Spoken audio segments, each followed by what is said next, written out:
السلام عليكم ورحمة الله وبركاته.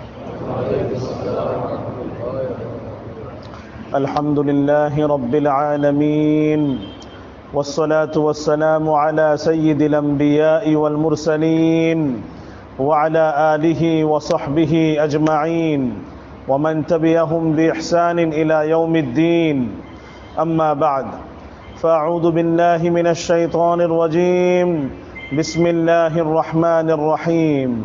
يا أيها الذين آمنوا اتقوا الله وقولوا قولا سديدا يصلح لكم أعمالكم ويغفر لكم ذنوبكم ومن يطع الله ورسوله فقد فاز فوزا عظيما.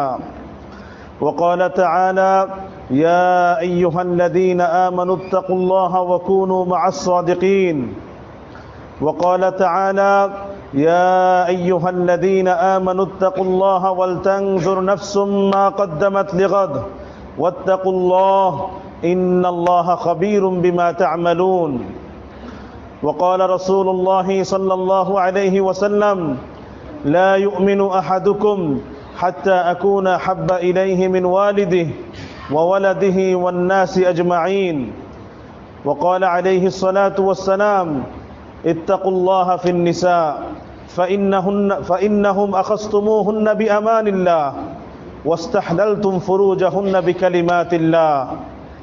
وقال عليه الصلاة والسلام: اللهم إني أسألك علما نافعا ورزقا طيبا وعملا متقبلا. وقال عليه الصلاة والسلام: اللهم إني أعوذ بك من علم لا ينفع ومن قلب لا يخشع ومن نفس لا تشبع ومن دعوة لا يستجاب لها أو كما قال عليه الصلاة والسلام. আলহামদুলিল্লাহ, আল্লাহ তাআলার শুকর, আল্লাহ তাআলার মেহেরবানি যে আল্লাহ তাআলা আমাদেরকে পবিত্র জুমার দিন জুমার নামাজ আদায় করার উদ্দেশ্যে জুমার দিনের যে সকল সুন্নত ও আদাব আছে এগুলো পালন করে আগে আগে মসজিদে হাজির হওয়ার তৌফিক দান করেছেন। আলহামদুলিল্লাহ।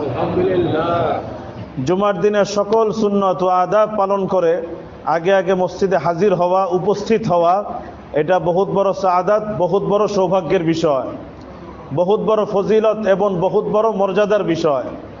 সহিহ বুখারীর হাদিস 883 নম্বর হাদিস, রাসূল করিম সাল্লাল্লাহু আলাইহি ওয়াসাল্লাম ইরশাদ করেন: মান ইগতাসালা ইয়াওমাল জুমআহ ওয়া ইয়াতাতাহহারু মাস্তাতা'a মিন আত-তুহুর ওয়া ইয়ামাসসু মিন তিবি বাইতিহি সুম্মা ইয়াখরুজু ফালা ইউফাররিকু বাইনা ইসনাইন সুম্মা ইউসাল্লি মা কুতিবা লাহু সুম্মা ইউনসিতু ইযা তাকাল্লামা আল-ইমাম ইল্লা গুফিরা লাহু মা বাইনাহু ওয়া বাইনাল জুমআতিল উখরা।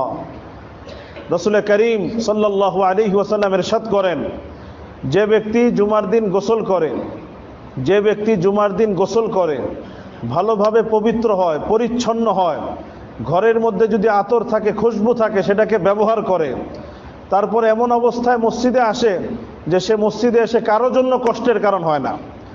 দুই ব্যক্তি একসাথে বসে আছে, তাদেরকে সরিয়ে দিয়ে মাঝখানে বসে না, তারপর যদ্দূর সম্ভব হয় সে নফল নামাজ পড়তে থাকে।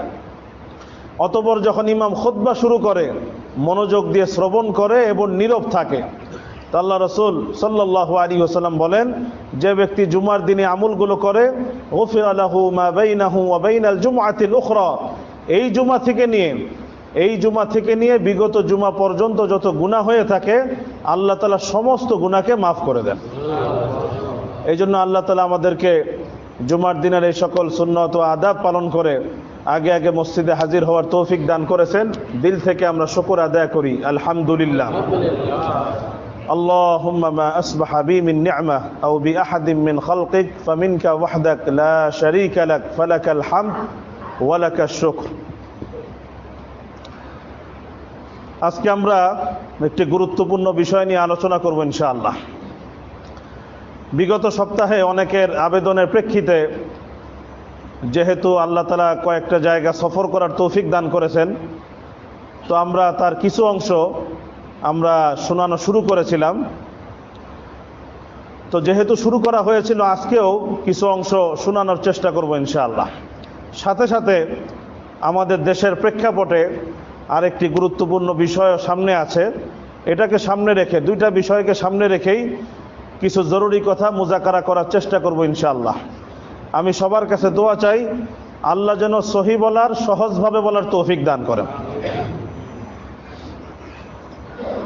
প্রথম কথা, সফরের কিছু অংশ গত সপ্তাহে কিছু অংশ শোনানো হয়েছিল, আজকে কিছু অংশ আমি প্রথমে শোনাচ্ছি, তারপরে আমি আমাদের যেটা গুরুত্বপূর্ণ বিষয় সেটা মুজাকারা করব ইনশাআল্লাহ। বিগত সপ্তাহে বলা হয়েছিল যে আল্লাহ সুবহানাহু ওয়া তাআলা কোরআনুল কারীমের মধ্যে এবং রাসূল করিম সাল্লাল্লাহু আলাইহি ওয়াসাল্লাম বিভিন্ন হাদিসের মধ্যে ঘোষণা দিয়েছেন যে আল্লাহ তাআলা এই পৃথিবীকে সৃষ্টি করেছেন, জমিনকে সৃষ্টি করেছেন। সৃষ্টি করার পর আল্লাহ তাআলা কিছু জায়গাকে, কিছু স্থানকে পবিত্রতা এবং মর্যাদা দান করেছেন, পবিত্রতা এবং মর্যাদা দান করেছেন এবং আমাদেরকে উদ্বুদ্ধ করেছেন আমরা যেন সেই জায়গাগুলোর সফর করি, জিয়ারত করি এবং সেখানকার পবিত্রতা এবং মর্যাদা অর্জন করার চেষ্টা করি। সেই জায়গাগুলোর মধ্যে প্রথম যেই জায়গা সেটা হলো মক্কাতুল মুকাররমা, যেখানে আল্লাহর ঘর বাইতুল্লাহ অবস্থিত, যেই ঘরের হজ করার আল্লাহ তাআলা হুকুম করেছেন। দ্বিতীয় জায়গা মদিনা মুনাওয়ারা, যেখানে মসজিদে নববী এবং আমাদের রাসূলের সাল্লাল্লাহু আলাইহি ওয়াসাল্লাম যেই মাটিতে শুয়ে আছেন। তৃতীয় হলো বাইতুল মাকদিস, যেটাকে জেরুজালেম বলা হয়, আল কুদস, এবং এই শহরেই মসজিদুল আকসা অবস্থিত। চতুর্থ পর্যায়ে শাম এবং আরও বেশ কিছু জায়গার কথাও এসেছে। তো এই জায়গাগুলোর পবিত্রতা, এই জায়গাগুলোর বরকতের কথা আল্লাহ স্বয়ং কোরআনুল কারীমের মধ্যে এবং রাসূল করিম সাল্লাল্লাহু আলাইহি ওয়াসাল্লাম হাদিস শরীফের মধ্যে ঘোষণা করেছে। বিগত সপ্তাহে বলেছিলাম যে আল্লাহ সুবহানাহু ওয়া তাআলা কোরআনে আয়াত নাজিল করেছেন, ওয়াত-তিনি ওয়াজ-যাইতুন ওয়া তুরি সিনিন ওয়া হাদাল বালাদিল আমিন। আল্লাহ কসম খেয়ে বলছেন, তিন এবং জৈতুনের কসম, সিনাই মরুভূমির তুর পাহাড়ের কসম এবং এই নিরাপদ নগরীর কসম। তিনটা কসম আল্লাহ খেয়েছেন। এই তিনটা কসম খেয়ে আল্লাহ তাআলা এই তিনও স্থানের পবিত্রতার কথা আল্লাহ ঘোষণা করেছে। ওয়াত-তিনি ওয়াজ-যাইতুন, তিন এবং জৈতুনের কসম। তিন এবং জৈতুন সবচেয়ে বেশি হয় ফিলিস্তিন অঞ্চলে, সবচেয়ে বেশি হয় ফিলিস্তিন অঞ্চলে। আল্লাহ তাআলা এটা কসম খেয়ে ফিলিস্তিন অঞ্চলের দিকে ইশারা করেছে। ওয়া তুরি সিনিন, সিনাই মরুভূমির তুর পাহাড়ের কসম। সিনাই মরুভূমি এটা মিশরের অবস্থিত এবং সেখানেই এক পাশে তুর পাহাড় অবস্থিত। আল্লাহ তাআলা এই জায়গারও কসম খেয়েছেন। ওয়া হাদাল বালাদিল আমিন, এবং এই নিরাপদ নগরীর কসম। নিরাপদ নগরী দ্বারা আল্লাহ তাআলা মক্কাতুল মুকাররমাকে বুঝিয়েছে। তো আল্লাহ তাআলা এই পবিত্র জায়গাগুলোর কসম খেয়েছেন যাতে এই পবিত্র জায়গাগুলোর পবিত্রতা এবং মর্যাদার অনুভূতি আমাদের অন্তরে জাগ্রত থাকে এবং এই জায়গাগুলোর জিয়ারত এবং এখানকার খায়ের বরকত অর্জনের প্রতি আমাদের ভিতরে যেন আগ্রহ তৈরি হয়। তো আল্লাহ শুকর, আল্লাহ তাআলা এই জায়গাগুলো বিগত সফরে আল্লাহ তাআলা যাওয়ার তৌফিক দান করেছেন, আলহামদুলিল্লাহ। তো সব জায়গার বিবরণ একসাথে বলা কঠিন, তো বিশেষ করে যেহেতু ফিলিস্তিনের বিষয়টা নিয়ে অনেকেরই আগ্রহ আছে, তা আমরা এই বিষয়ে কিছু কথা গত সপ্তাহে শুরু করেছিলাম। আজকে আমি অতি সংক্ষেপে বলে ফিলিস্তিনের বিষয়টা আমি শেষ করে দেওয়ার চেষ্টা করব ইনশাআল্লাহ। তারপর আমি আমাদের দেশের প্রেক্ষাপটে যেটা জরুরি সেটা নিয়ে আলোচনা করার চেষ্টা করব ইনশাআল্লাহ। আল্লাহ যেন তৌফিক দান করেন। তো যেদিন আমরা গত সপ্তাহে বলেছিলাম যে আমরা যখন ফিলিস্তিন ভূখণ্ডে প্রবেশ করলাম এবং মসজিদুল আকসার বাইতুল মাকদিসের কাছে আমরা পৌঁছলাম, তখন রাত হয়ে গেছে। এশার নামাজের আগ দিয়ে আমরা প্রবেশ করলাম। তা আমরা হোটেলে প্রস্তুত হয়েই আমরা বের হয়ে গেলাম মসজিদুল আকসার উদ্দেশ্যে। মসজিদুল আকসার গুরুত্ব মর্যাদা সম্পর্কে বিগত সপ্তাহে লম্বা আলোচনা হয়েছে। কোরআন এবং হাদিসের দৃষ্টিতে এই মসজিদ যে কতটা গুরুত্বপূর্ণ এটা সম্পর্কে বিগত সপ্তাহে আলোচনা হয়ে গেছে। আশা করি এটা আমরা বুঝতে পেরেছি। তো মসজিদুল আকসায় যখন আমরা এশার নামাজ পড়ার জন্য যখন আমরা গেলাম, যাওয়ার পরই আমরা দেখলাম যে মসজিদুল আকসার প্রত্যেকটা দরজায়, প্রত্যেকটা গেটে ইহুদি সৈন্যরা, ইসরায়েলি সৈন্যরা বড় বড় অস্ত্র নিয়ে তারা সেখানে দাঁড়িয়ে আছে, বড় বড় অস্ত্র নিয়ে তারা সেখানে দাঁড়িয়ে আছে। এবং বলা হয়েছিল যে মসজিদুল আকসায় প্রবেশ এটা তাদের ইচ্ছাধিকার, যদি তাদের মন চায় তারা ঢুকতে দেয়, মন না চাইলে তারা ঢুকতে দেয় না। স্থানীয়দের ক্ষেত্রে অনেক পাবন্দি, অনেক কঠিন, এমনকি যারা বাহির থেকে আসে তাদের ক্ষেত্রেও তারা একই আচরণ করে। তো যখন আমরা প্রবেশ করতে নিলাম তখন তারা আমাদেরকে বাধা দিল। বাধা দিয়ে তারা বলল যে এই মুহূর্তে ঢোকা যাবে না, কালকে আসতে হবে, কালকে সকালে, রাতের বেলায় ঢোকা যাবে না। পরবর্তীতে আমরা শুনলাম যে মসজিদুল আকসায় রাতের বেলা এসার পরে তারা কাউকে থাকতে দেয় না, এখানে অবস্থান করা নিষেধ, এখানে অবস্থান করা নিষেধ, কাউকে তারা থাকতে দেয় না। যেমনিভাবে আমরা মক্কায় মসজিদুল হারামে এবং মদিনায় মসজিদে নববীতে আমরা যেমন সারাদিন সারা রাত যখন যেখানে যখন আমরা যেই সময় সুযোগ হয় আমরা প্রবেশ করতে পারি, কিন্তু মসজিদুল আকসায় তারা এই নিয়ম করে রেখেছে রাতের বেলা এখানে কাউকে তারা ঢুকতে দিবে না, কেউ এখানে থাকতে পারবে না।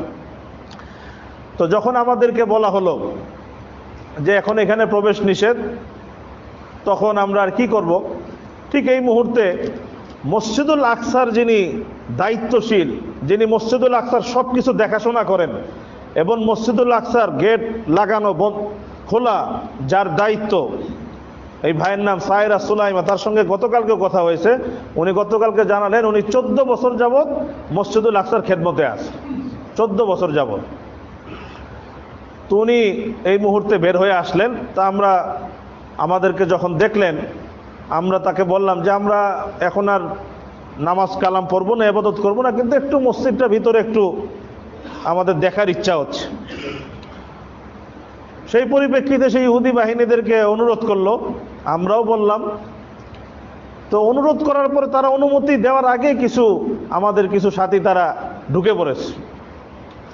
বাস 3-4 মিনিট আমরা খালি দেখলাম, দেখার পরে বের হয়ে এসেছি। এরপরে যখন আমার সায়রা সুলাইমার সঙ্গে দেখা হয়েছে, আমি বলেছিলাম যে তার চেহারায় আমি আঘাতের চিহ্ন দেখলাম। তা আমি বললাম কি ব্যাপার, কি খবর? বলল সেদিন আমি যে তোমাদেরকে ঢুকিয়েছিলাম এই 3-4 মিনিটের জন্য, তোমরা চলে যাওয়ার পরে এই ইহুদি সৈন্যরা, ইসরায়েলি সৈন্যরা আমাকে মেরেছে এবং আমার গালের মধ্যে ঘুষি মেরেছে। কেন তুমি তাদেরকে ঢুকতে দিলে? কেন তাদেরকে তুমি ঢুকতে দিলে? এই জন্য এই যে এইটার সেই দাগ বসে গেছে। এই হলো তাদের বর্বরতার একটা চিত্র আমাদের সামনে আসে। তো রাতে তারা যখন ঢুকতে দেয় না, বলেছে সকালে আসো, ফজরের সময়, তখন ঢুকতে দিব। তারা সময়ও দিয়ে দিল 4:30টায়, সকাল 4:30টায়।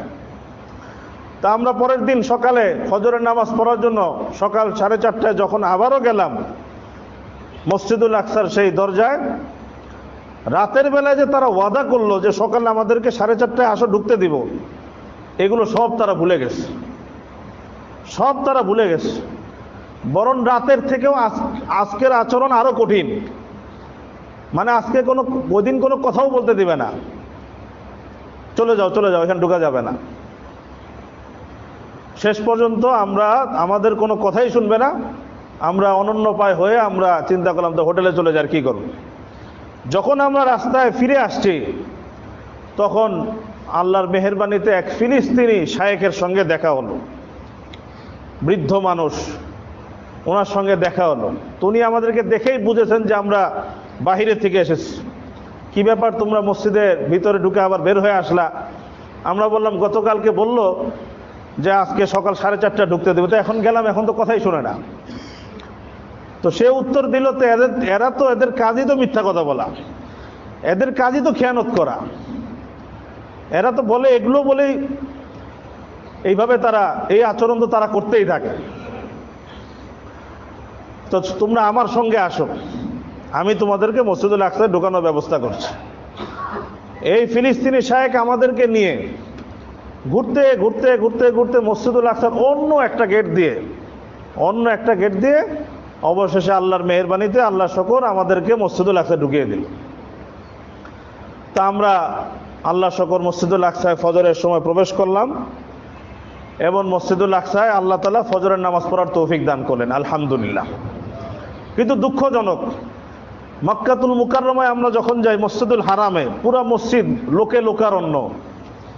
যখন আমরা মদিনা মনোয়ারা যাই মসজিদ নববীতে, পুরা মসজিদ লোকে লোকারণ্য।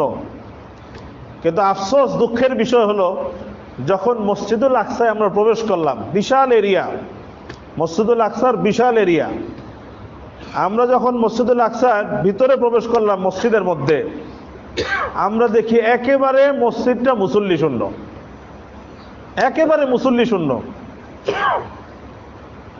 এবং যখন ফজরের জামাত শুরু হয়েছে, ফজরের জামাত শুরু হওয়ার পরও আমি দেখলাম 3 কাতারের মতো হয়েছে, 3 কাতারের মতো মুসল্লি হয়েছে। কি কারণ এটার?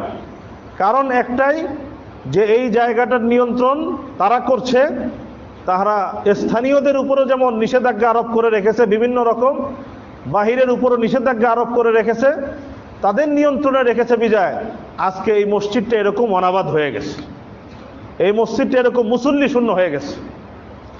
রমজানে কিছু অনুমতি ছিল, সেই সময় ব্যাপক ভালোই মুসল্লি হয়েছিল, এখন আবার তাদের নিষেধাজ্ঞা শুরু হয়েছে, বিভিন্ন রকম পাবন্দি শুরু হয়েছে, তো এখন আবারও এরকম মুসল্লি শূন্য। তো কোথায় আবাদ থাকার কথা মসজিদুল আকসা, নামাজ দিয়ে ইবাদত জিকির দ্বারা আবাদ থাকার কথা, সেখানে এই বিরান অবস্থা, এটা বড়ই দুঃখজনক, বড়ই দুঃখজনক। আল্লাহ তাআলা মসজিদুল আকসাকে স্বাধীন করে দেন এবং আমাদের সবাইকে, পুরা মুসলিম উম্মাহকে সেখানে ইবাদত করার তৌফিক দান করেন। তা আমরা ফজরের নামাজ পড়লাম। ফজরের নামাজের পরে মসজিদুল আকসা যিনি ইমাম নামাজ পড়িয়েছেন, শেখ ওমর কিসওয়ানি, ওনার সঙ্গে সাক্ষাৎ হয়েছে, মুসাফা হয়েছে, মুআনাকা হয়েছে। এবং যখন শুনলেন আমরা দূর থেকে এসেছি, তখন উনি খুশি প্রকাশ করলেন, আনন্দ প্রকাশ করলেন। ফজরের নামাজের সময় উনি যখন নামাজ পড়িয়েছেন, উনি কুনুতে নাজেলা পড়েছেন। কুনুতে নাজেলা, যখন মুসলিম উম্মার উপর আক্রমণ হতো, আল্লাহ রাসূল এই আমলটা শিখিয়েছেন, ফজরের নামাজের সময় কুনুতে নাজেলা পড়া। কাফেরদের ধ্বংসের জন্য, দুশমনদের ধ্বংসের জন্য আল্লাহ রাসূল কুনুতে নাজেলা পড়তেন, এটা উম্মতকে শিখিয়েছেন। যেহেতু পাশেই বাইতুল মাকদিস থেকে গাজার প্রায় 80 কিলোমিটারের দূরত্বে, 80 কিলোমিটার, সেখানে যে বর্বরতা, এটা তো আমরা দেখতেই পাচ্ছি, সেখানে যে জুলুম নির্যাতন, সেটা তো আমরা দেখতেই পাচ্ছি। তো মসজিদুল আকসার যিনি ইমাম, উনি ফজরের নামাজে কুনুতে নাজেলা পড়লেন এবং গাজ্জাবাসীর জন্য খুব দোয়া করলেন, খুব দোয়া করলেন, এবং পুরা মুসলিম উম্মার জন্যই দোয়া করেছে। নামাজের পরে ওনার সঙ্গে সাক্ষাৎ হলো, কথাবার্তা হলো। তারপর আমরা মসজিদুল আকসার ওই স্থানে গেলাম, প্রথমেই ওই স্থানে গেলাম যেই স্থানে হযরত জাকারিয়া আলাইহিস সালাতু ওয়াস সালাম আল্লাহর ইবাদত করতেন, এবং আল্লাহর কাছে উনি একটা বিশেষ দোয়া করেছিলেন, এবং আল্লাহ তাআলা সেই দোয়াকে কবুল করেছেন। আমরা জানি হযরত জাকারিয়া আলাইহিস সালাতু ওয়াস সালামের কোনো সন্তান হচ্ছিল না, উনি বয়োবৃদ্ধ হয়ে গেছে। কোরআনে অনেক জায়গায় ঘটনা আছে, সূরা আল ইমরানের মধ্যেও আছে। তো হযরত জাকারিয়া আলাইহিস সালাতু ওয়াস সালাম উনি আল্লাহর কাছে দোয়া করেছেন। হুনালিকা দাআ জাকারিয়া রাব্বাহ ক্বালা রাব্বি হাবলি মিন লাদুনকা যুররিয়াতান তাইয়্যিবাহ ইন্নাকা সামিউদ দুআ। জাকারিয়া তার প্রতিপালকের কাছে দোয়া করলেন সেখানে দাঁড়িয়ে। সেখানে হলো ওই জায়গাটা যেখানে আমরা গিয়েছি। রব্বি হাবলি মিন লাদুনকা যুররিয়াতান তাইয়্যিবা, হে আমার প্রতিপালক, আপনি আমাকে আপনার পক্ষ থেকে একজন নেক সন্তান দান করেন। ইন্নাকা সামিউদ দুআ, নিশ্চয়ই আপনি তো দোয়া কবুলকারী। উনি যখনই দোয়া করেছেন, ফানাদাতুল মালাইকাতু ওয়া হুয়া কাইমুন ইউসাল্লি ফিল মিহরাব আন্নাল্লাহ ইউবাশশিরুকা বিয়াহইয়া মুসাদ্দিকাম বিকালিমাতিন মিনাল্লাহি ওয়া সাইয়্যিদান ওয়া হাসূরান ওয়া নাবিয়্যান মিনাস সালিহিন। তাৎক্ষণিক আল্লাহ ফেরেশতা পাঠিয়েছেন। হযরত জাকারিয়া আলাইহিস সালাম দোয়ার মধ্যে রত, ফেরেশতারা এসে তাকে ডাক দিয়েছেন, হে জাকারিয়া, আল্লাহ আপনাকে একটা পুত্র সন্তানের সুসংবাদ দান করেছে, এবং তার নামও আল্লাহ ঠিক করেছেন, তার নাম হবে ইয়াহইয়া। মুসাদ্দিকাম বিকালিমাতিন মিনাল্লাহ ওয়া সাইয়্যিদান ওয়া হাসূরান ওয়া নাবিয়্যান মিনাস সালিহিন। আপনিও যেমন নেককার একজন নবী, আল্লাহ তাকেও একজন নেককার নবী বানাবেন, সেই সুসংবাদ আল্লাহ দিয়েছে। তো মসজিদুল আকসার এক পাশে সেই জায়গাটা, এবং সেই জায়গার ব্যাপারে এখনো এবং ওই সময় যেমন দোয়া কবুল হয়েছে, এখনো এটা ওখানে বলা হয় যে এই জায়গায় দোয়া করলে আল্লাহ তাআলা দোয়াকে কবুল করে নেন। তা আমরা সেই জায়গায় গেলাম এবং আল্লাহর কাছে যে যতদূর পারলাম আমরা দোয়া করলাম, আল্লাহ তাআলা যেন সেই দোয়াগুলোকে কবুল করে নেন। সেখানে আমরা যাওয়ার পরে জাকারিয়া আলাইহিস সালামের ওই জায়গার দোয়ার পরে আমরা সামনে আরেকটা জায়গায় গেলাম, ওই মসজিদুল আকসার ভিতরে এক কোনায়। হযরত ওমর ইবনুল খাত্তাব রাদিয়াল্লাহু তাআলা আনহু যখন প্রথম মসজিদুল আকসায় এসেছেন, উনি ওই স্থানটা পরিষ্কার করেছেন, কারণ দীর্ঘদিন খ্রিস্টানদের অধীনে ছিল ওই সময়, তারা মসজিদকে একদম নোংরা বানিয়ে ফেলেছে। ওমর রাদিয়াল্লাহু তাআলা আনহু মসজিদ ঝাড়ু নিজে দিয়েছেন, দিয়ে উনি ওই স্থানে নামাজ পড়েছিলেন। তা আমরা সেইখানেও অবস্থান করলাম। তারপর সেখান থেকে আমরা মসজিদুল আকসা থেকে বের হয়ে মসজিদুল আকসা যে বিশাল প্রাঙ্গণ, সেখানে আমরা হাঁটা চলা করলাম, কিছু সময় দেখলাম, চারিদিকে ঘুরে দেখলাম। সব কিছু একটু মানে কেন জানি মনে হচ্ছিল যে আমি মনে হয় স্বপ্নের জগতে আছি, কল্পনার জগতে এগুলো দেখছি, কিন্তু আল্লাহ শুকর এটা বাস্তব ছিল। তা আমরা ঘুরে ঘুরে কিছু জায়গা দেখলাম, কিন্তু বেশি সময় থাকার সুযোগ ছিল না, কারণ আমাদের আরো বেশ কিছু জায়গা জিয়ারতের ছিল। তা আমরা এশরাকের নামাজ পড়ে কিছু সময় পরে আমরা বের হয়ে আসলাম মসজিদুল আকসা থেকে এবং হোটেলের দিকে চলে আসলাম। আসার পরে কিছু সময় পরে ওখানে যে গাইড, ফিলিস্তিনি গাইড, উনি আসলেন। উনি আমাদেরকে নিয়ে বাসে করে যেগুলো ঐতিহাসিক জায়গা সেগুলো আমাদেরকে জিয়ারত করার জন্য নিয়ে গেলেন। আমরা সেই সকাল 8টা-9টার দিকে বের হয়েছি, ফিরতে ফিরতে আমাদের প্রায় মাগরিব হয়ে গেছে। আমরা ওখান থেকে বের হয়ে সর্বপ্রথম আমরা যেই শহরে গেলাম সেই শহরের নাম হলো আল খালিল। সেই শহরের নাম হলো আল খালিল। আমরা অনেকে নাম শুনেছি, আর একটা নাম ইহুদিরা বলে হেবরন, হেবরন, কিন্তু আরবিতে বলে আল খালিল। আমরা অনেকে নাম শুনেছি আল খালিল শহর। সেই শহরে আমরা গেলাম। রাস্তায় আমরা যখন যাচ্ছি তখন আমরা এই আল খালিল শহর এবং এই যে এই এলাকাগুলো হলো পশ্চিম তীরে অবস্থিত। পশ্চিম তীরে এখানে প্রচুর মুসলমান আছে, প্রচুর মুসলমান আছে এই এলাকাগুলোতে। তা আমরা নিজেরাই দেখলাম পশ্চিম তীরের মাঝখান দিয়ে এবং জেরুজালেমের অঞ্চলের উপর দিয়ে ইসরায়েলি বাহিনীরা বিশাল এক মানে দেয়াল তৈরি করে দিয়েছে, দেয়াল। ওই দেয়ালের ওইখান থেকেই ভিতরে জেরুজালেমের এরিয়ায় যদি কেউ আসতে চায় তার পারমিশন নিতে হবে, মন চাইলে সে আসতে পারবে না, অনুমতি নিতে হবে। অনুমতি যদি দেয় ঢুকতে পারবে, নতুবা ঢুকতে পারবে না। এবং সেই বিশাল দেয়ালের ওখানেই আমরা দেখলাম চেকপোস্ট, সেখানে ইসরায়েলি সৈন্যরা দাঁড়িয়ে আছে। ফিলিস্তিনিদের গাড়িগুলো যখন ঢুকছে তারা চেক করছে, কাউকে যদি ভালো লাগছে তো অনুমতি দিচ্ছে, কারো যদি তারা পছন্দ না হচ্ছে ফিরিয়ে দিচ্ছে গাড়ি। মানে স্থানীয় এখানে যে ফিলিস্তিনিরা আছে তারাও জেরুজালেমে আসবে, বাইতুল মাকদিসে আসবে এবং মসজিদুল আকসা ইবাদত করবে, এটার সুযোগই নাই। এমনভাবে তারা নিয়ন্ত্রণ করছে, এমনভাবে তারা নিয়ন্ত্রণ করছে। তা আমরা সেই পশ্চিম তীরের ভিতর দিয়ে আমরা আল খালিল শহরের দিকে গেলাম। আল খালিল শহরে যাওয়ার পরে সর্বপ্রথম আমরা, এটা অনেকেই জানি, ফিলিস্তিন এই অঞ্চল এটা হলো নবীদের অঞ্চল। অসংখ্য আম্বিয়া আলাইহিস সালাম এই অঞ্চলে এসেছেন এবং অসংখ্য আম্বিয়া আলাইহিস সালাম এই মাটিতে শুয়ে আছে, আমরা জানি। সর্বপ্রথম আমরা আল খালিল শহরে যাওয়ার পরে আমরা যেখানে আমাদেরকে নিয়ে যাওয়া হলো সেই জায়গা হযরত ইউনুস আলাইহিস সালাতু ওয়াস সালাম। ইউনুস আলাইহিস সালাতু ওয়াস সালাম বিখ্যাত নবী ছিলেন, আমরা জানি।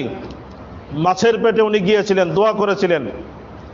ইউনুস আলাইহিস সালাতু ওয়াস সালাম যেই জায়গায় অবস্থান করতেন এবং ইবাদত বন্দেগী করতেন, ওই স্থানে আমাদেরকে প্রথমে নিয়ে যাওয়া হলো। ওই স্থানে নিয়ে যাওয়া হলো, ওই জায়গা আমরা জিয়ারত করলাম। জিয়ারত করার পর ওখান থেকে আমরা বের হয়ে গেলাম হলো মসজিদে ইব্রাহিমিতে। এই জায়গার নাম আল খালিল কেন? খালিল এটা কার নাম? ইব্রাহিম আলাইহিস সালাতু ওয়াস সালামের নাম। ওয়াত্তাখাযাল্লাহু ইব্রাহিমা খালিলা, আল্লাহ তাআলা ইব্রাহিমকে তার খালিল, বন্ধু হিসাবে গ্রহণ করেছে, বন্ধু হিসাবে গ্রহণ করেছে। ওখান থেকে ইব্রাহিম আলাইহিস সালামের উপাধি হলো আল খালিল। যেহেতু এই আল খালিল শহরে ইব্রাহিম আলাইহিস সালাম শুয়ে আছেন, এই জন্য এই শহরের নাম হয়ে গেছে আল খালিল। ইব্রাহিম আলাইহিস সালাতু ওয়াস সালাম যেইখানে শুয়ে আছেন ওইটা মসজিদ, ওই মসজিদের নাম হলো মসজিদ ইব্রাহিমী, হারামে ইব্রাহিমী এবং মসজিদ ইব্রাহিমীও বলা হয়। খুব প্রাচীন এলাকা, ওইটা প্রাচীন এলাকা। সেখানে আমরা গেলাম, যেই মসজিদ ইব্রাহিম আলাইহিস সালাম শুয়ে আছে ওটাকে মসজিদ ইব্রাহিমী বলা হয়। এই মসজিদের ইতিহাস অনেক করুণ। আমরা যারা ইতিহাস পড়েছি আমরা জানি এই মসজিদের ইতিহাস অনেক করুণ। এই 20 বছর আগের কথা। আমরা মসজিদ ইব্রাহিমী তো সেই নামের তালিকা দেখেছি। এই 1990-এর দিকের কথা। ফজরের নামাজের সময় মুসল্লিরা নামাজ পড়ছিল। এক ইহুদি ইসরায়েলি সৈন্যদের ছত্রছায়ায় মসজিদ ইব্রাহিমেতে প্রবেশ করে এলো পাতারি গুলি চালিয়ে ওখানেই প্রায় 40 জন মুসল্লিকে শহীদ করে দিয়েছে। আমরা অনেকে ইতিহাস জানি, তাদের নাম ওখানে লাগানো আছে এখনো। এবং এই মসজিদকে ইহুদিরা 60 ভাগ দখল করে রেখেছে। ওখানে মুসল্লিদের প্রবেশ নিষেধ। 40 ভাগ তারা মুসলমানদের জন্য রেখেছে, 40 ভাগ, আর বাকি 60 ভাগ তারা দখল করে রেখেছে। যখন মসজিদ ইব্রাহিমীতে ঢুকতে নিলাম দেখি এখানে ইসরায়েলি সৈন্যদের পাহারা। তারা আমাদের কাগজপত্র, পাসপোর্ট চেক করলো অনেকক্ষণ, তারপরে পারমিশন দিল। যখন আমরা মসজিদে ইব্রাহিমের মধ্যে প্রবেশ করলাম, সর্বপ্রথম আমরা ইব্রাহিম আলাইহিস সালামের কবর জিয়ারত করলাম। ইব্রাহিম আলাইহিস সালাম শুয়ে আছে সেখানে। ইব্রাহিম আলাইহিস সালাম যেমন শুয়ে আছেন, ওনার স্ত্রী হযরত সারা আলাইহিস সালাতু ওয়াস সালাম উনি ওখানে শুয়ে আছেন ওনার পাশেই। ওনার কবর জিয়ারত করলাম, আল্লাহর শুকর। পাশেই ইসহাক আলাইহিস সালাতু ওয়াস সালাম, ওনার ছেলে ইসহাক, আরেক ছেলে তো ইসমাঈল আলাইহিস সালাতু ওয়াস সালাম যিনি মক্কায় ছিলেন। ইসহাক আলাইহিস সালামের কবর ওখানে পাশেই, ওনার কবর জিয়ারত করলাম। পাশে ওনার স্ত্রী রিফকা আলাইহিস সালাতু ওয়াস সালামের কবর, ওনার কবরও জিয়ারত করলাম। ইসহাক আলাইহিস সালামের ছেলে হলো ইয়াকুব আলাইহিস সালাতু ওয়াস সালাম। ইয়াকুব আলাইহিস সালাতু ওয়াস সালামের কবরটা আমরা জিয়ারত করতে পারি না, কারণ ওইটা ওনার কবরটা ওই ইহুদিরা যে দখল করেছে মসজিদ ইব্রাহিমের যে অংশ, ওই এরিয়ার মধ্যে পড়েছে। তারা বলে উনি হলো ইসরায়েল, বাস এই জায়গা আমরা কাউকে ঢুকতে দিব না। তো সেটা আমরা দূর থেকে সালাম জানিয়েছি, এছাড়া কিছু করার নাই। তো এইভাবে আমরা এই বড় বড় নবীদের সেখানে কবর জিয়ারত করার পরে আমরা জোহরের নামাজের সময় হয়ে গেল। আমরা জোহরের নামাজ পড়লাম। নামাজের পরে এই নবীদের তো ঘটনা আমরা অনেকে কোরআনে পড়েছি, শুনেছি, তা আমি আর ওদিকে বিস্তারিত আলোচনায় যাওয়ার প্রয়োজন নাই। সেখান থেকে আমরা বের হয়ে এসে আমরা এখন রওনা হলাম ফিলিস্তিনের আরেকটা অঞ্চল, যেটাকে আরবিতে বলে বাইতুল্লাহাম, বলে বেথেলহ্যাম। আমরা নাম শুনেছি বেথেলহ্যাম। সেখানে আমরা গেলাম বেথেলহ্যামে।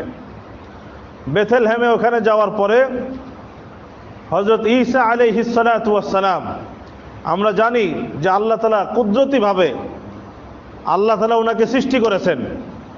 ওনার মায়ের গর্ভে যে আল্লাহ ওনাকে সৃষ্টি করেছেন, ওনার বাবা ছাড়াই আল্লাহ তাআলার কুদরতে আল্লাহ তাআলা ওনাকে কি করেছেন? সৃষ্টি করেছে। সেই ঘটনা সূরা মারিয়ামের মধ্যে আছে। হযরত মারিয়াম আলাইহিস সালাতু ওয়াস সালামের সেই ঘটনা যে উনি হযরত ঈসা আলাইহিস সালাতু ওয়াস সালাম যখন গর্ভে সন্তান আসলো, উনি একটু দূরে চলে গিয়েছিলেন, ওনার সন্তান হলো, উনি পেরেশান হয়েছে। পরে আল্লাহ সুবহানাহু ওয়া তাআলা যখন উনি এই সন্তান নিয়ে গিয়েছে, মানুষ বিভিন্ন কথা বলা শুরু করেছে। তো হযরত মারিয়াম আলাইহিস সালাম কি জবাব দিবে? তখন আল্লাহ সুবহানাহু ওয়া তাআলা কুদরতিভাবে সেই কোলের শিশুর জবানকে আল্লাহ খুলে দিয়েছে এবং উনি বলেছেন, ক্বালা ইন্নী আবদুল্লাহ আতানিয়াল কিতাবা ওয়া জাআলানি নাবিয়্যা ওয়া জাআলানি মুবারাকান আইনামা কুনতু ওয়া আওসানি বিস সালাতি ওয়াজ যাকাতি মা দুমতু হাইয়্যা। উনি বলেছে আমি আল্লাহর বান্দা, তিনি আমাকে কিতাব দান করবেন এবং তিনি আমাকে নবীও বানিয়েছেন। যেখানে আমি থাকি না কেন তিনি আমাকে বরকতপূর্ণ করেছেন। যতদিন জীবিত থাকব উনি আমাকে নামাজ এবং যাকাতের হুকুম করেছে।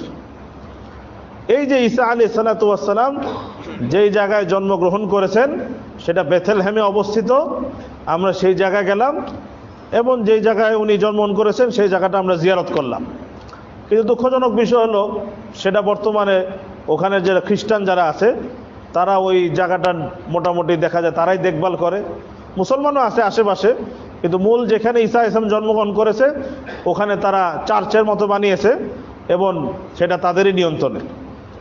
তো সেই জায়গা আমরা দেখলাম, জিয়ারত করলাম। সেখান থেকে পরে আমরা ঈসা আলাইহিস সালামের জায়গা জিয়ারত করার পরে আমরা পরে বাইতুল মাকদিসের দিকে আবার ফিরে আসলাম। মাঝখানে আরো অনেক কিছু আমরা দেখেছি। তো আল খালিল শহরে আমরা যখন গিয়েছি, যেখানে আমরা গিয়েছি, যেই পর্যন্ত গিয়েছি, সেখানে আমাদেরকে স্থানীয় এক মুসলমান, ওনার সঙ্গে অনেকক্ষণ কথা হলো, ফিলিস্তিনি। উনি বললেন যে এখান থেকে গাজ্জা, যেখানে আজকের এই অবস্থা, মাত্র 40 কিলোমিটার দূরে, মাত্র 40 কিলোমিটার দূরে। বলে তুমি যদি আর একটু গাড়িতে করে তুমি যদি আরো 15-20 মিনিট তুমি যদি চলো, ওই দূর থেকে তুমি গাজ্জার সীমানা তুমি দেখতে পারবে। তুমি যদি আরো 15-20 মিনিট তুমি গাড়িতে করে যাও, কিন্তু ওদিকে আমাদের আর যাওয়ার সুযোগ ছিল না। তো ওনাকে আমি বললাম যে আমাকে কিছু শোনাও। উনি যে এই কথাটা বলল, মানে যেটা আমাদের জন্য শিক্ষণীয়, উনি গাজ্জার মানুষের অনেক প্রশংসা করলেন এবং বললেন যে পুরা ফিলিস্তিনের মধ্যে আমরা যারা আছি, সব দিক থেকে দিনদারি, আমানতদারিতা, ঈমান, আমল, সব দিক থেকে গাজার মানুষ আমাদের থেকে এগিয়ে, সব দিক থেকে এগিয়ে। তাদের ঈমান যে কেমন মজবুত সেটা তোমাদেরকে আমি বলে বোঝাতে পারবো না। তারা সব সময় যত কষ্ট হোক, লাঞ্ছনা হোক, তারা আল্লাহকে স্মরণ করে, আল্লাহর ইবাদত করে, এবং তারা অত্যন্ত সাহসী। এবং এখানেই ফিলিস্তিনের স্বাধীনতার জন্য এখান থেকেই তারা সবচেয়ে শক্তিশালী সংগ্রাম তারা করে। বিদায় আজকে ইহুদিরা এই জায়গাকে ধ্বংস করে দেওয়ার জন্য নেমেছে। কিন্তু আমাদের বিশ্বাস, আল্লাহ তাআলা অবশ্যই গাজদার মানুষকে অবশ্যই শেষ পর্যন্ত বিজয় দান করবেন ইনশাআল্লাহ। এবং বললেন গাজদার অধিকাংশ ঘরে কোরআনের হাফেজ, অধিকাংশ ঘরেই কোরআনের হাফেজ, ছেলেরাও হাফেজ, মেয়েরাও হাফেজা, অধিকাংশ ঘরে। বলে তারা যে কেমন সেটা আমি তোমাদেরকে বলে বুঝাতে পারবো না। আমাদের থেকে তারা সব দিক থেকে ব্যতিক্রম। এবং এই কারণেই আমেরিকা বলো, ইসরায়েল বলো, পুরা ফিলিস্তিনের মধ্যে তারা এই অঞ্চলটাকে সবচেয়ে ভয় পায়, এই অঞ্চলের মানুষকে সবচেয়ে বেশি ভয় পায়। কারণ তারা জানে ফিলিস্তিনের স্বাধীনতার জন্য, আল আকসাকে লড়াই করার জন্য এই অঞ্চলের মানুষের যে ত্যাগ এবং কোরবানি এবং প্রতিজ্ঞা, সেটা অন্যদের মধ্যে এতটা নাই। এই জন্য তারা এইভাবে নেমেছে। এই জন্য অবশ্যই তোমরা গাজার মানুষের জন্য দোয়া করবা এবং গাজার মুজাহিদিনদের জন্য দোয়া করবা, আল্লাহ যেন তাদেরকে বিজয় দান করেন। আমরা তো তাদের কথা ওইভাবে মুখ ফুটে বলতে পারি না। আমরা যদি তাদের কথা এবং হামাস শব্দটাও মুখে উচ্চারণ করি, আমাদেরকে 3 দিনের জেল দিয়ে দেয়। কেন উচ্চারণ করলাম? মুখে বলাও নিষেধ। তো যাই হোক, সেখানে বর্বরতা চলছে। আমরা সবাই দোয়া করি আল্লাহ তাআলা যেন ফিলিস্তিনকে আজাদ করে দেন এবং আমাদের সবাইকে মসজিদুল আকসা নামাজ পড়ার তৌফিক দান করেন। তো আমি আজকে এই পর্যন্ত এই সফর বললাম, সামনে আরো কিছু যদি তৌফিক হয় সামনে বলবো ইনশাআল্লাহ। শেষ যেই কথাটা যেটা আমি বলতে যাচ্ছিলাম, কিন্তু সময় অনেক হয়ে গেছে, শেষ যেই কথাটা সেটা হলো আমাদেরকে মনে রাখতে হবে আমাদের দ্বীন ইসলামের বুনিয়াদি আকীদা কি, আমাদের ইসলামের বুনিয়াদি আকীদাগুলো কি, এটা আমাদেরকে ভালো করে শিখতে হবে, অন্তরে লালন করতে হবে। এবং এই আকীদা পরিপন্থী কোনো বিষয় যদি আমাদের সামনে আসে, সেটাকে প্রত্যাখ্যান করতে হবে। আমাদের দ্বীন ইসলামের বুনিয়াদি আকীদা হলো, 1 নম্বর হলো তাওহীদ। 1 নম্বর কি? তাওহীদ। দ্বিতীয় হলো রিসালাত। তৃতীয় হলো আখেরাত। আমরা এই শব্দটা শুনেছি না? তাওহীদ, রিসালাত, আখেরাত। তাওহীদ আল্লাহ তাআলার একত্ববাদ, লা ইলাহা ইল্লাল্লাহ, আল্লাহ ছাড়া কোনো মাবুদ নাই। মাবুদ একমাত্র কে? ইবাদত হবে একমাত্র কার? সেজদা হবে একমাত্র কার? এটার নাম হলো আকীদাতুত তাওহীদ। দ্বিতীয় হলো রিসালাত, মুহাম্মাদুর রাসূলুল্লাহ। মুহাম্মদ কার রাসূল? আল্লাহ তাআলার রাসূল। মুহাম্মদ আল্লাহ তাআলার রাসূল। তৃতীয় আমাদের বিশ্বাস হলো আখেরাত, যে আমরা যে দুনিয়াতে বসবাস করছি এটা সব না, এটার পরে আরেকটা জগৎ আছে। সেখানে এই জগতে আমরা যা কাজ করি না কেন, সেটার হিসাব আমাদেরকে দিতে হবে। যদি ভালো কাজ করি, আল্লাহ তাআলা আমাদেরকে ভালো দান করবেন, ভালো ফলাফল জান্নাত দান করবেন। যদি মন্দ কাজ করি, মন্দ বিনিময় সেখানে আল্লাহ আমাদেরকে দান করবেন। এটা হলো আমাদের বিশ্বাসের অংশ। যদি তাওহীদ, রিসালাত এবং আখেরাত এই বিশ্বাসের মধ্যে কোনো কমি থাকে, তো মুসলমান হতে পারবো আমরা? মুমিন থাকতে পারবো আমরা? মুমিন থাকারই তো সুযোগ নাই। কোরআনুল কারীমের মধ্যে আল্লাহ বলেছেন, সূরা ইউনূসের মধ্যে 7 নম্বর থেকে 10 নম্বর আয়াত, ইন্নাল্লাযীনা লা ইয়ারজুনা লিকাআনা ওয়া রাদু বিল হায়াতিদ দুনিয়া ওয়াতমাআন্নু বিহা ওয়াল্লাযীনা হুম আন আয়াতিনা গাফিলুন উলাইকা মাওয়াহুমুন নারু বিমা কানু ইয়াকসিবুন। নিশ্চয় যারা আমার সাক্ষাতের প্রতি ঈমান রাখে না, এবং পার্থিব দুনিয়ার জীবন নিয়ে সন্তুষ্ট এবং দুনিয়ার জীবন নিয়ে নিশ্চিন্ত, এবং আমার আয়াত থেকে যারা উদাসীন তাদের স্থায়ী ঠিকানা হবে জাহান্নাম তাদের কৃতকর্মের কারণে।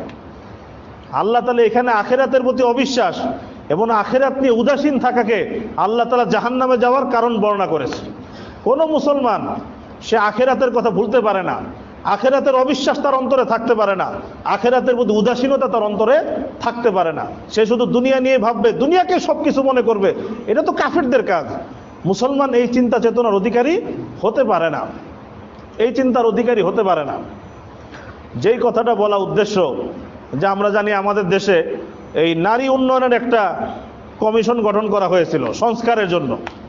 তারা যে প্রতিবেদন দিয়েছে, প্রতিবেদন শুরুই করেছে এটা দিয়ে 35 নম্বর পৃষ্ঠা 240 নম্বর পৃষ্ঠা শুরুই করেছে যে আমাদের রাষ্ট্র হবে ইহজাগতিক। ইহজাগতিক, আমরা শুধু ইহজগৎ নিয়েই ভাববো। এবং এটাও লিখেছে যে যেহেতু রাষ্ট্র এটা ইহজাগতিক, সুতরাং এই রাষ্ট্রের সংবিধানের মধ্যে কোনো ধর্মীয় কথা থাকা, ধর্মীয় কোনো বিশ্বাস থাকা, এমনকি রাষ্ট্র ধর্ম ইসলাম থাকা, এটাকে বাদ দিতে হবে। নাউজুবিল্লাহ মিন যালিক। এটা কোনো মুসলমানের আকীদা হতে পারে? কোনো মুসলমানের বিশ্বাস হতে পারে? দিয়েছে নারী বিষয় সংস্কার, সে এখন রাষ্ট্র সংস্কার করা শুরু করেছে। রাষ্ট্রের মুসলমান, সে হবে আখিরাতের বিশ্বাসী, দুনিয়ার কল্যাণও সে খুঁজবে, আখিরাতের কল্যাণ খুঁজবে। সে রাষ্ট্রকে ইহজাগতিক বানিয়ে দিয়েছে, যে এখানে কোনো ইসলাম সংবিধানের মধ্যে কোনো আখিরাত কেন্দ্রিক কথা, দিন কেন্দ্রিক এই সমস্ত জিনিস থাকতে পারবে না। এটা হলো তাদের প্রাথমিক প্রস্তাবনা। আরো অন্যগুলো আছে, সময় নাই বলার, এখন উপায় নেই। তো এই সমস্ত জিনিস আমাদের দেশে যেন বাস্তবায়ন না হয়, আমরা যারা মুমিন মুসলমান আছি আমরা এই ব্যাপারে সচেতন থাকবো ইনশাআল্লাহ।